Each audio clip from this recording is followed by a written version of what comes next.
Okay, let's dive into one of the shortest, most chaotic, and honestly most overlooked scenes in all of Romeo and Juliet. It's this tiny little moment, right? Just some frantic party planning that happens literally seconds before the entire world comes crashing down. And as we're about to see, this scene, it holds the key to the play's absolutely crushing sense of tragedy. I know. It seems like a weird question, right? A party plan? What's that got to do with anything? Well, the answer is everything. Seriously. Because what Shakespeare does here is genius. He packs the scene with so much frantic, happy energy, and all that joy on stage just makes the horror that we know is coming so much worse. So, let's set the scene. A wedding at dawn. I want you to just picture this. It's the middle of the night at the Capulet house, but it's not quiet. Oh no, the place is absolutely buzzing. The energy is just manic, totally chaotic, and everyone is scrambling to get ready for what they think is going to be the happiest day of Juliet's life, her wedding to Paris. And bam, we're thrown right into the middle of it all with Lord Capulet himself. You can just feel his energy exploding off the page. Come, stir, stir, stir, he's yelling. He is the engine, you know? He's the one driving this entire thing forward at full speed. And he tells us the time right away. It is 3 o'clock in the morning. I mean, that's not just really, that's an insane hour to be up. And that little detail, it tells you everything you need to know. This isn't just a party, it's a statement. It's a massive display of wealth and status. The fact that they have to start in the dead of night just shows you the sheer scale of what Capulet is pouring into this wedding. The whole house is just this storm of sights and smells. You've got Lady Capulet and the nurse running around shouting for more spices, for dates and quinces to make the pastries. And right in the middle of it all, you have Capulet demanding the best of everything, telling them spare not for cost. So on the surface, right, this is a picture of pure, extravagant, joyful celebration. All right, so now let's zoom in on Capulet himself, the man at the center of this storm. Because this scene, it shows us a completely different side of him. He's not that terrifying, angry father we saw in the last act. Nope, here he is the life of the party. He's a master of ceremonies, totally in his element, just orchestrating every single little detail. I mean, he's micromanaging every single detail. He's ordering servants around, telling them to go fetch drier logs for the fire. He is just completely and utterly absorbed in this one task, throwing what he believes is going to be the perfect wedding for his daughter. And what's really interesting here is how the women in his life react to all this.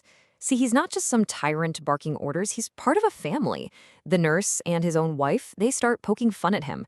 The nurse calls him a caught queen, and Lady Capulet calls him a mouse hunt, which is a great little jab, basically hinting that he used to be quite the womanizer, staying up all night for, well, other reasons. It's just this fun, playful, domestic banter. And just so we're all on the same page, a caught can is this old school term for a guy who gets all up in what was considered women's business, especially in the kitchen.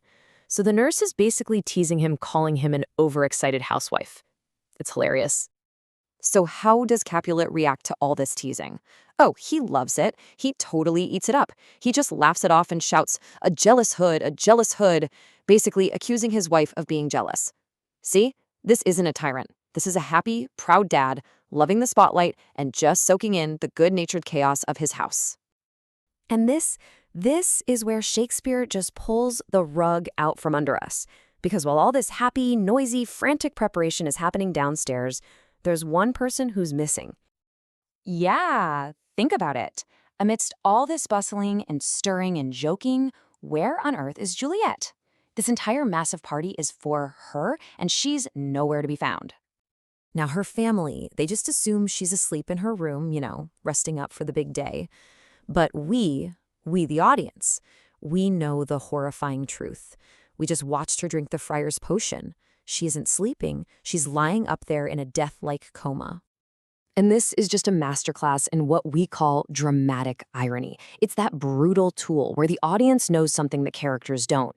And because of that, every single happy line in this scene is just dripping with a tragedy that only we can see. When Capulet yells, spare not for cost, we know all that money is being spent on a funeral, not a wedding. Every time he says, make haste, we know it's just one step closer to that awful discovery. And just as that tension is stretched to its absolute breaking point, the final piece of the puzzle arrives. A sound from offstage signals the beginning of the end for this brief, chaotic moment of calm. You hear music playing, and Capulet recognizes it instantly. It's Paris, the bridegroom. He's here bright and early. And that sound, which should be the signal for a celebration to begin, for us, it's like an alarm bell. The moment of discovery is finally here. And suddenly, Capulet's final cheerful commands become this unintentional countdown to doom. Every step he takes, every order he gives, is just another move towards the abyss. And then, he delivers the fateful line, "Go waken Juliet." With just those 3 words, he sends the nurse on an errand he thinks is happy, having no idea, absolutely no idea, that he's just sent her to find his daughter's corpse. And that's how the scene ends, on that absolutely devastating note. Capulet's own words, his own urgency, "make haste," are what literally push everyone towards the tragic climax. He thinks he's rushing them all towards a wedding, towards joy, but he is, in fact, rushing them straight towards unimaginable heartbreak. And when you think about it, in this entire scene, there's no real villain, is there? Lord Capulet isn't evil. He's just a flawed, excited dad. The nurse isn't malicious. She's just doing her job. They're all just people, caught in this web of secrets they can't even see. And it really makes you wonder, doesn't it? How much of tragedy isn't about malice or evil, but is just about simple human misunderstanding.